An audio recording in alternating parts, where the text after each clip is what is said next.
Welcome to Ready, Set, Hunt. Whether you're an aspiring, new, or seasoned hunter, join us as we share our experiences and learn from other hunters around the country.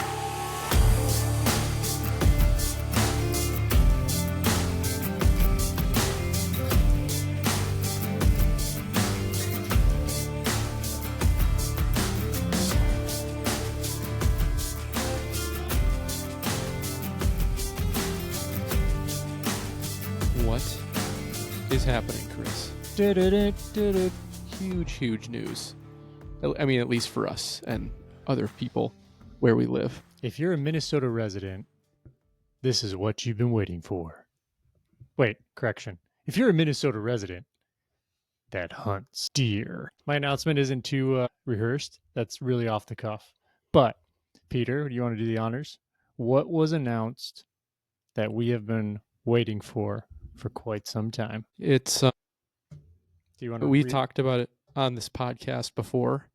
I've mentioned it multiple times when we've been talking about rifles and whatnot, but the Minnesota Legislature, they just announced today that that they are repealing the Minnesota shotgun zone for deer, which is like a big move, something that's been years and years in the making, something that I know that a lot of people have been calling for.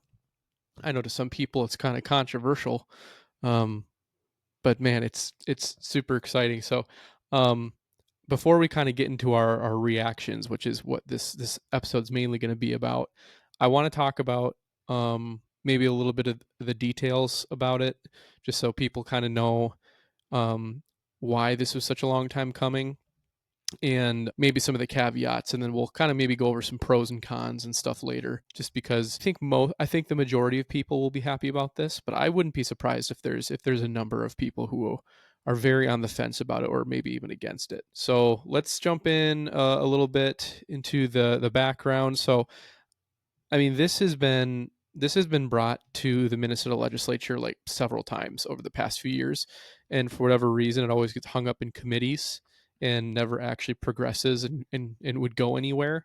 But for whatever reason, 2025 was the year that it finally took the step and went to a vote in both the House and the Senate and passed both. So that's really exciting. The DNR announced it today via an email out to anyone who subscribes to the Minnesota DNR newsletter. The one caveat about it is, so it goes into effect in 2026.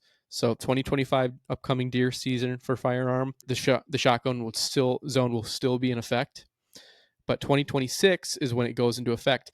But here's the caveat. Any county that is currently in the shotgun zone has the option to maintain the shotgun zone in their county if they so choose. My initial thoughts on that are more than likely most of the counties are going to adopt the rifle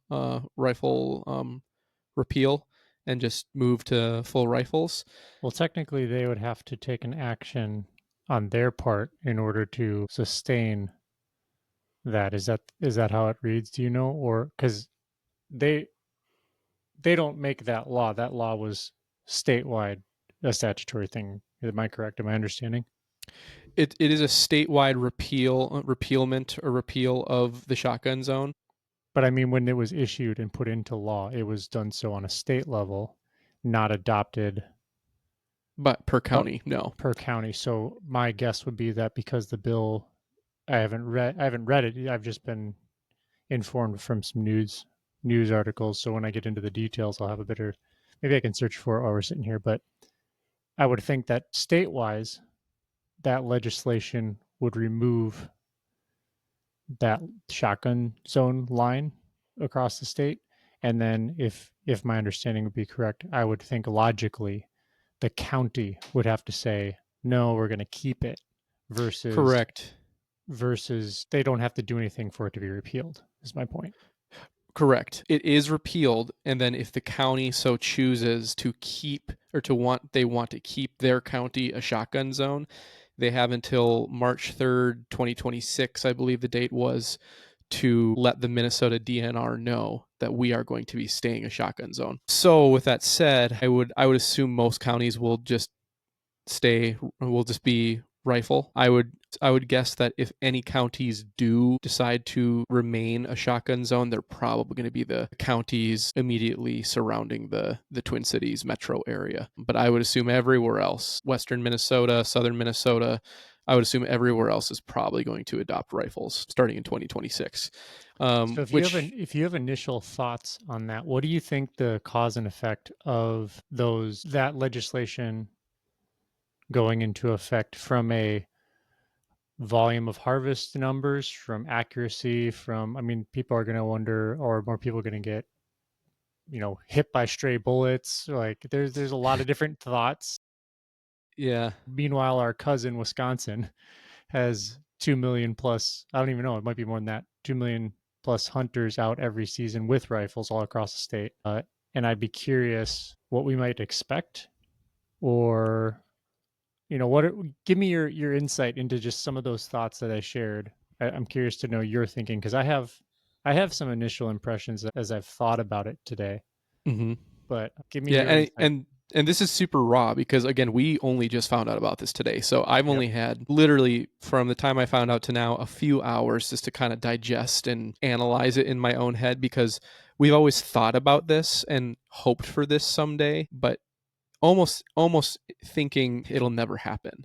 And so now that it's actually here, it's like, "Oh my gosh, it's actually happening. It actually happened." So I would I definitely think that harvest numbers are going to go up.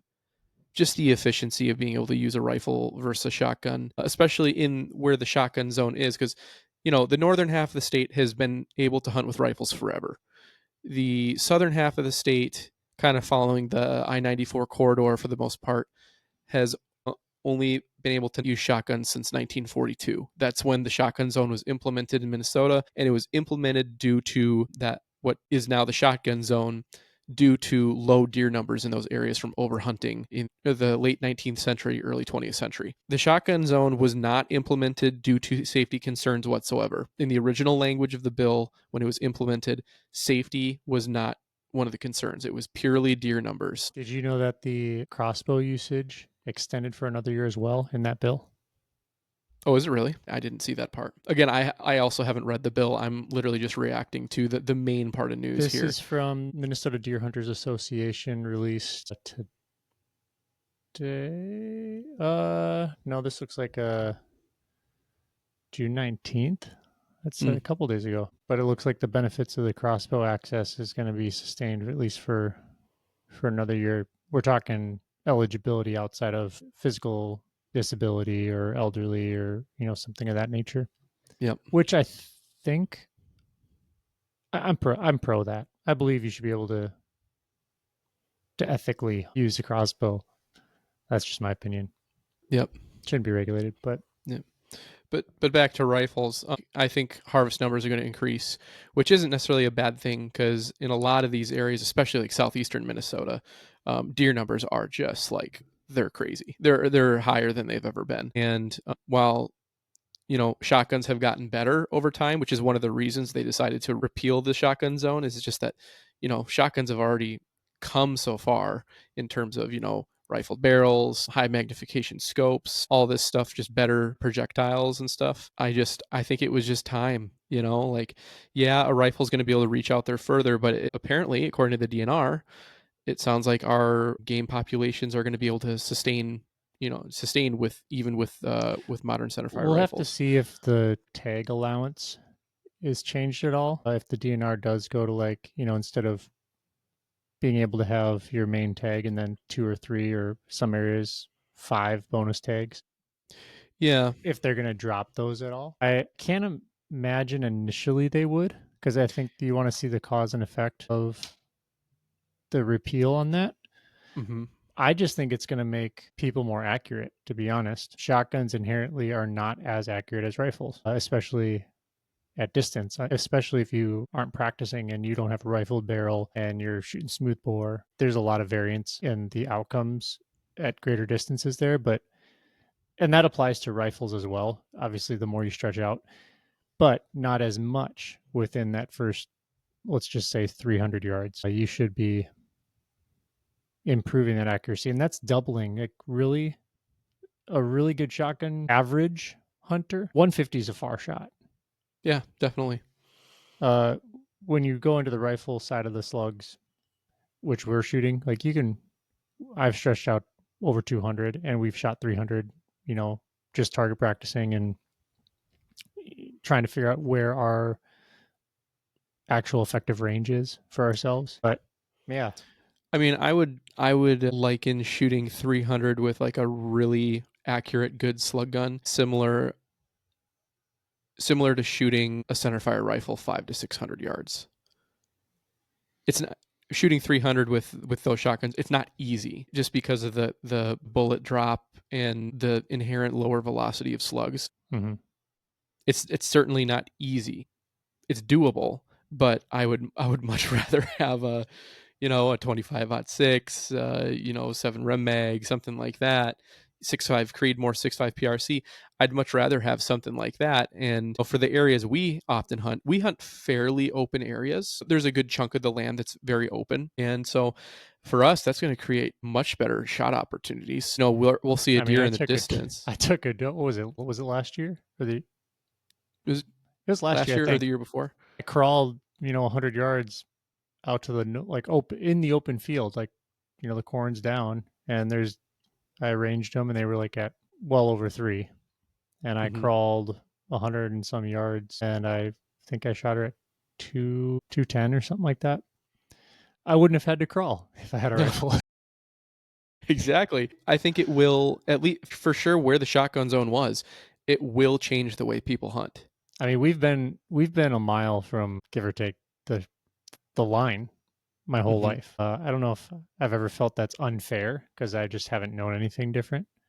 But it really makes a fairness to the whole space in Minnesota now. Like I can understand people's counties wanting to stick with the shotgun, especially around the metro areas. Okay, like I get it, and I don't know if I have any qualms about that because I'm not going to intersect with those conversations, particularly because I'm not hunting metro areas.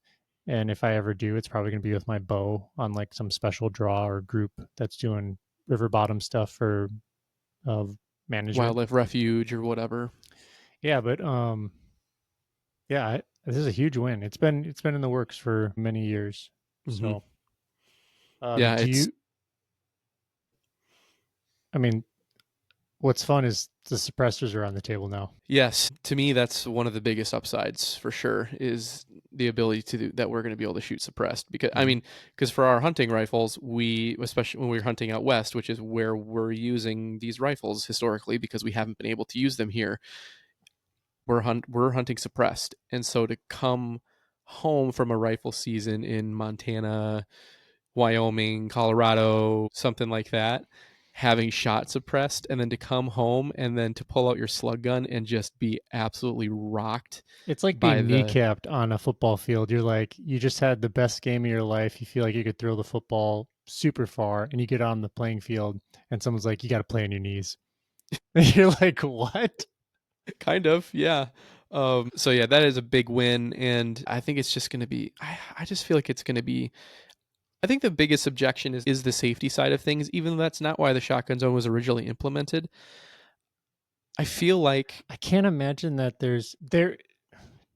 in honesty, there is more risk because the projectile goes much further, or let's say has the potential to go much further from an energy standpoint, right? It's a rifle. But that's not, no one's changing their aim from their shotgun to their rifle. Like they're still aiming at the animal, I think where I see the biggest risk and you should might. never be skylining. That's the only thing, right? Yeah, I mean that's the main thing. It's practicing Skylining, basic gun safety, knowing your target and what's beyond, so you don't shoot at skyline animals. skyline, by the way, is when you have, well, exactly like it sounds. You have an animal on a hill, and you see nothing behind the animal. You just see their silhouette or their outline, right? The shape of the animal. You should never, ever. It's hunter safety. What 102, 101's muzzle It's control. 101. Well, is it what isn't 101 is muzzle control and like when you're walking and like aiming and all that, right? So maybe it is 101. Yeah. It is 101. I Yeah, was always it's one of the basic like almost like the 10 commandments of gun safety. one commandment. The one commandment. But yeah, I see for me, I think the biggest drawback to all this, and we're kind of jumping all over the place here, but like I guess I see the biggest drawback being you might start seeing people taking maybe further shots than they should, or I don't know. I guess like I mean, people do that with shotguns. they do. So it's not exactly apples and oranges here. Like it's a similar situation or a similar issue. But what I'm afraid of people doing is moving to rifles and immediately having like this unfounded confidence, especially if all they've been shooting is shotguns, and they move to Yeah. this rifle and then they just assume all of a sudden automatically, oh, it's a rifle, I can shoot 500 yards. But it's like no, like you Well, need to practice there was that. that learning curve for us when we first got our rifles and that first experience. We could not believe how far we could reach out and Yeah, ring that gong, right? With I think with the shotguns, most if not all of the shotgun hunting, it's well known that you have like a people shoot 100 yards and in. Like almost all the deer shot in the state, I would say like a or at least very in the shotgun zone. very high percentage is going to be well even yeah, Even rifle zone up north is because going to be it's inside more 100. timbered. Like it's Yeah. going to be inside 100 yards. So the amount of opportunity, while it will increase and people will get a little bit bold for like field hunting, right? They're going to see Mm-hmm. a couple deer come out in the evening and they start to graze. Uh, you'll have people taking those shots for sure. But I don't know if that's necessarily going to increase wounding or losing animals because that happens in every form of hunting. It's part of the equation. You can't get around it because people wound and lose animals with shotguns all the time. Like it happens. Mm-hmm. People don't practice. So Well, it happens with rifles too. You know, yeah, like so it's I'm just saying I yeah. think the lines of those stats, if like those that haven't been on rifles are going to rifles, I gotta imagine there might be a spike initially, like, but it's probably so minimal. That's totally subjective. I don't know that, but it's wouldn't you think it would even out back to where it normally is because it comes down to the proficiency of a shooter. Yeah, it probably will. Yeah, it will really be interesting to kind of track where things are at, you know, compare 2025 statistics to 2026 statistics moving from shotgun straight to those rifle harvest numbers. I guess the thing that worries me a little bit and when it comes to like the safety side of things. I mean, everyone knows that almost anywhere in the Midwest, if you're hunting public land during firearm opener, they call it the pumpkin patch. You can go to any public track, and there's going to be like 10 dudes up in a tree with a rifle or a shotgun or whatever. I guess maybe that would be the thing that would concern me the most is just, you know, hunter density numbers now with these rifles that are able to shoot faster, farther, people taking longer shots than they're used to, maybe a little bit of excitement that they're able to take longer shots. And so they do take longer shots, but they're maybe not thinking about, oh, maybe I shouldn't shoot into that woodlot because there might be hunters in there. I mean, you and I, for deer hunting, we primarily hunt private land. So we pretty much know where people in our party are hunting, where they're sitting. We know where we can and cannot shoot, And where would be safe, where wouldn't be. we've been around quality neighbors as well who we talk to and talk with and kind of work those deer populations. There's an unspoken like we don't necessarily show each other the big one that's out there. Yeah. Um because we check out which one like buck may have been taken. Mm-hmm. That's a nice one, but you might know that there's a bigger one out there. But our efficacy, our ethics are high in our area with our neighbors. So I can't Mm-hmm. imagine anything's going to change. It's only gonna allow the nice ones to be harvested quicker. Yeah. So I think it will spike competition a little bit, which over time, I mean, it's It's very gonna be possible. getting out in bow season. Like Yeah. you'd be like, Peter, that big one's out there. We should probably get out. Yep. Yeah. Or he will be killed during rifle season for Yep. sure. Yeah. I mean, I think. I mean, do you think it's going to be more ethical? Just the kills and you know the harvests in general. Do you think the killing is going to be more efficient, more ethical? I feel like by default it almost has to be, right? I only because shotguns are less accurate and they drop quicker. So at Mhm. greater distances, you're losing accuracy all over the place, especially if you're not a practiced, target shooter with your shotgun, which most people aren't.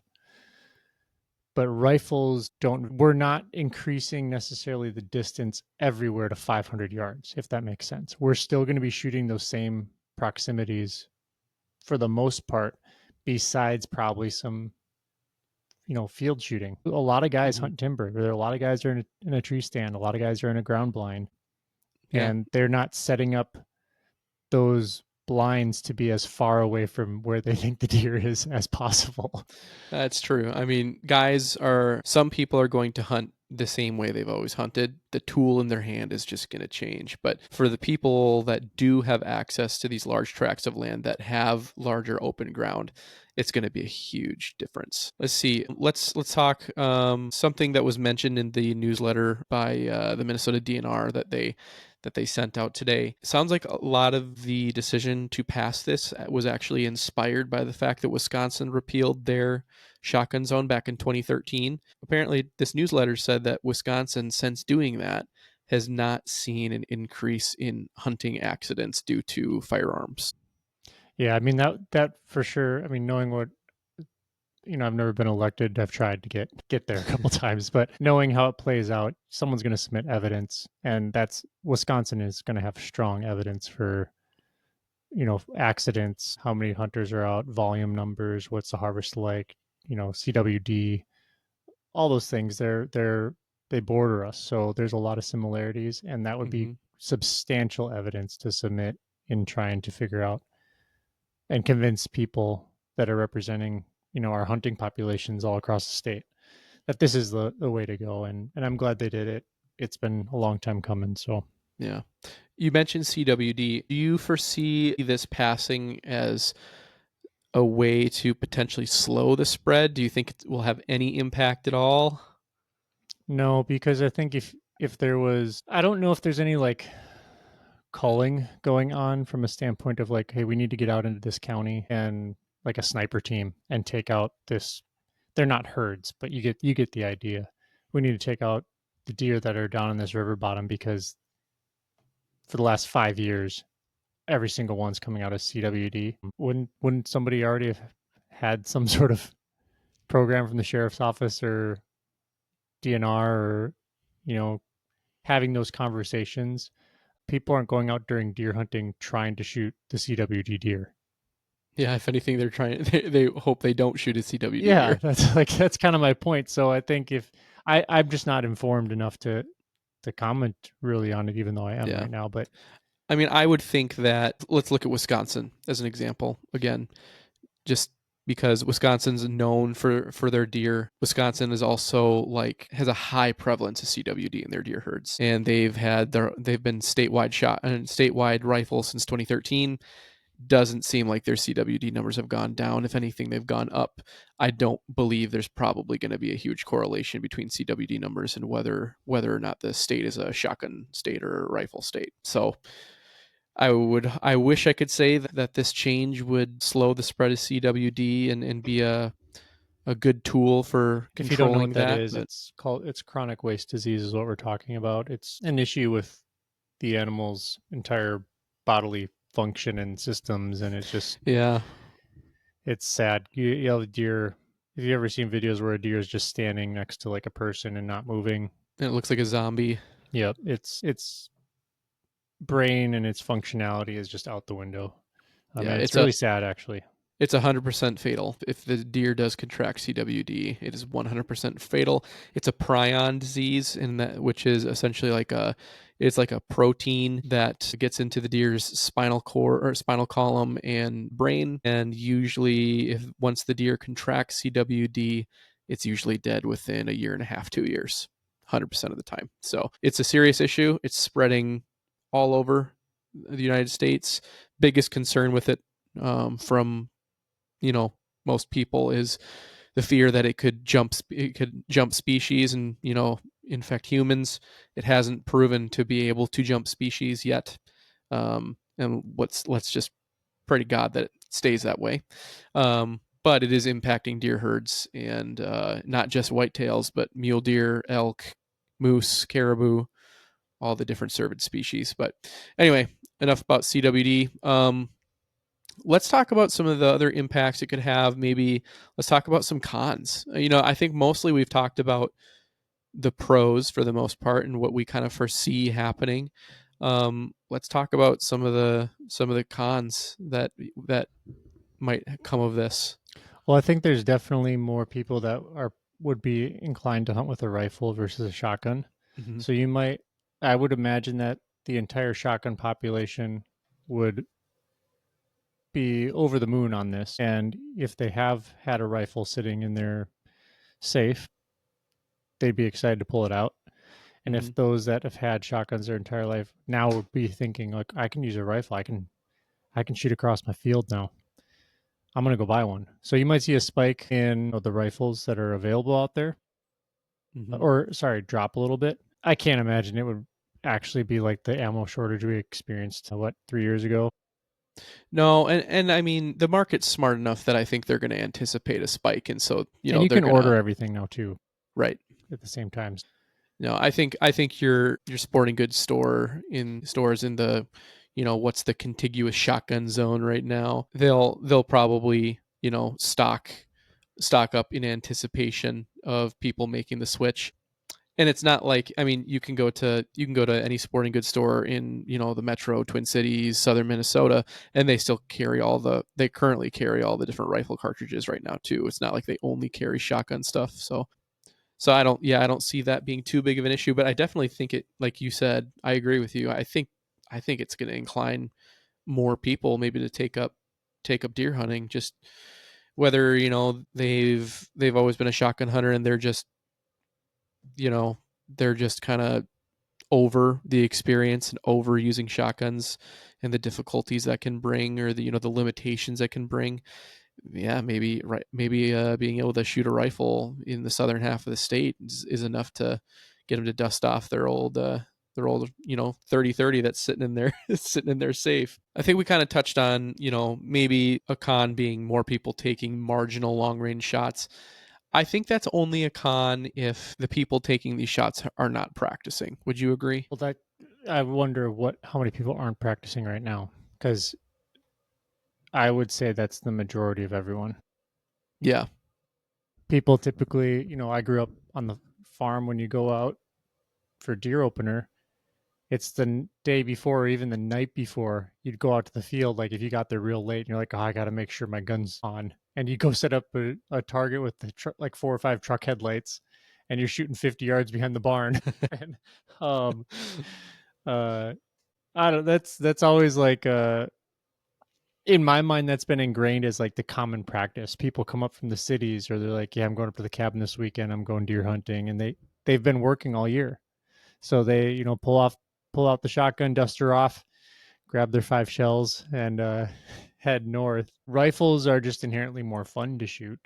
So I Hmm. would imagine accuracy, at least I hope, would go up. And again, because the distances are, everyone's not out there to shoot 500. That distance where the deer are coming up on you are probably going to be relative to 150, like when you were shotgun hunting. So yeah, I don't know. I just hope people take it seriously, because even with a rifle, if you're inexperienced and you don't know what you're doing, you can still wound a deer. And inherently in the Midwest, tracts of land that you're hunting, whether it be public or private, they're smaller. If you wound a deer, there's a good chance that deer is jumping jumping the fence and going to the neighbors. Mm-hmm. And then you've got an issue if that neighbor perhaps doesn't want you trouncing around on their land that they're hunting to go recover a deer that you had a bad shot on, taking a shot you had no business taking. So my biggest encouragement to anyone listening here in Minnesota, if you live in the shotgun zone and you are also excited about moving to using a rifle where you've never been able to use one before in your lifetime,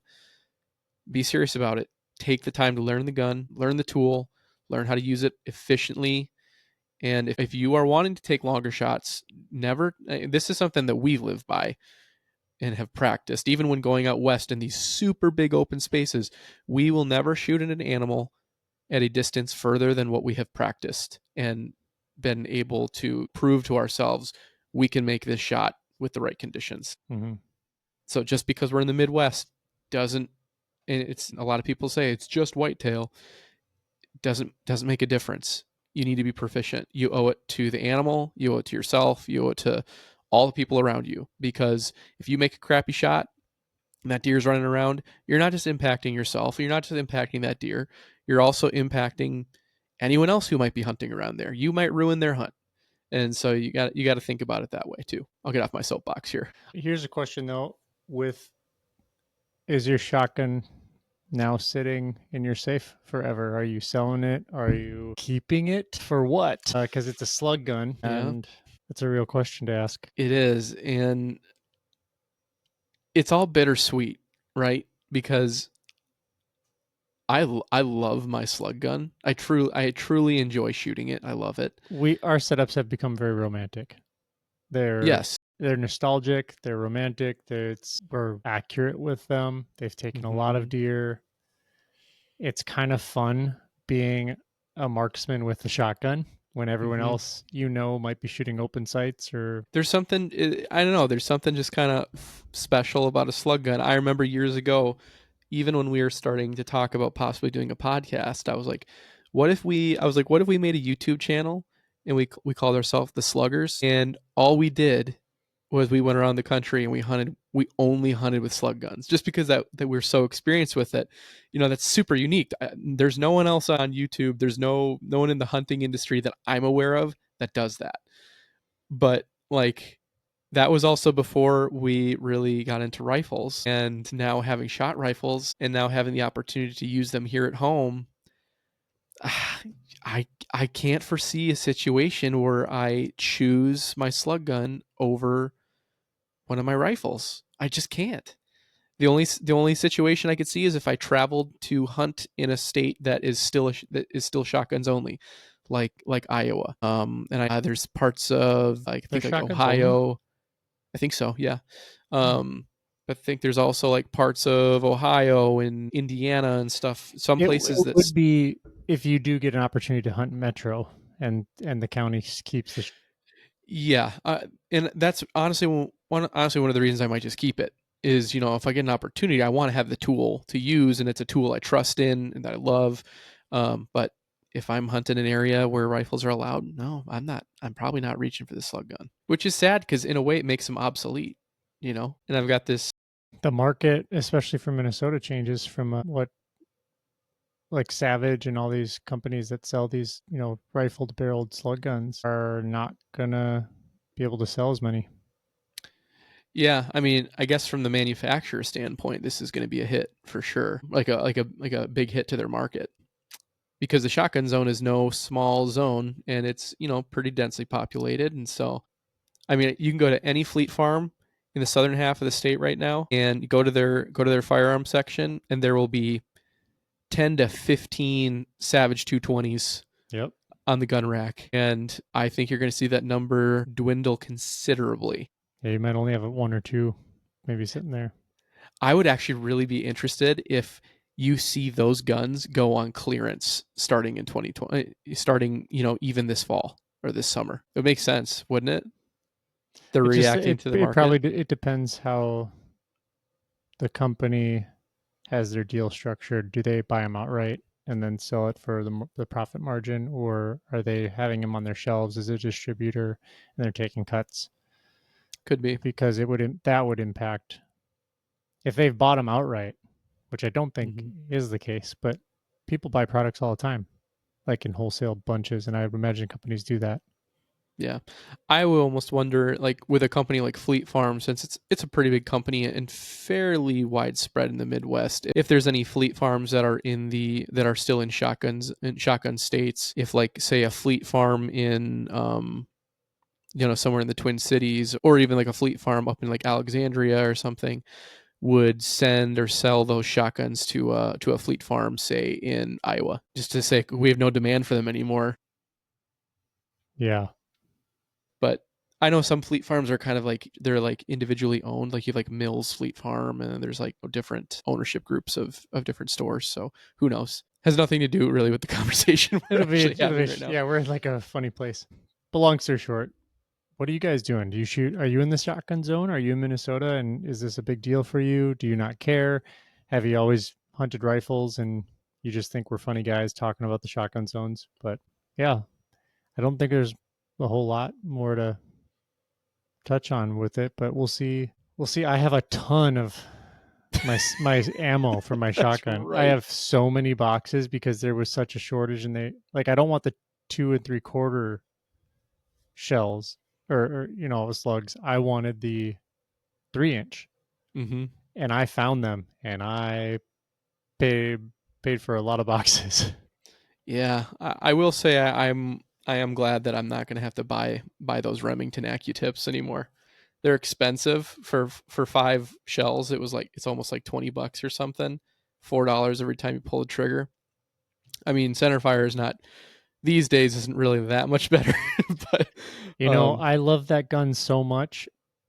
I'm really thinking about it now. I would still hunt out of my stand with my my slug gun maybe, and have my I wouldn't be rifle in opposed. my truck. Coming back to the house or something, and we come in for coffee or whatever it is, and there's I wouldn't be opposed to using it if you're hunting like using mine timber. if I'm hunting the timber or something. Just because yeah, shots are typically going to be under 100 yards. What I love about my shotgun is so short, so it's so portable. It's not like this super long rifle and then throw a suppressor on there, you're adding another 6 inches on. We're going out to the hillside where we sat with our shotguns before, and we're doing rifles this year. We're already doing that. Yeah. So I think Well, we can't. No, not this year because it's still we have 1 year left with our shotguns, Chris. but yeah, and I We can got only one hunt year left. half the Half the firearm season because you're firearm gonna be season. gone. Yeah, Yeah, you'll join me. that's what you think. No, so yeah, we have 1 year left with our shotguns, so it'll be very bittersweet. I think it'll be good to get out one last time with them, and I don't know. We who knows we might use them again, but yeah, for all intents and purposes, that's all she wrote for the shotgun zone, and it's been a long time coming. I want to thank the Minnesota Legislature members who voted on this to get it passed. I was very vocal about it, writing my local representatives and sharing my opinion about the how we should be repealing the shotgun zone. So just want to say thank you to the representatives who voted on this, got this passed, got this taken care of. Thank you to the Minnesota DNR for implementing and being so forthcoming and sharing this information with all of us so that we can prepare the best we can for the upcoming seasons. Yeah. Anything else, Chris? I think so. Short episode, fun episode, Yep. and Next week, just before the 4th of July, we're going to be talking about summer and what prep you can be doing for your upcoming hunting season. Summer is the perfect time to get all your hunting chores done.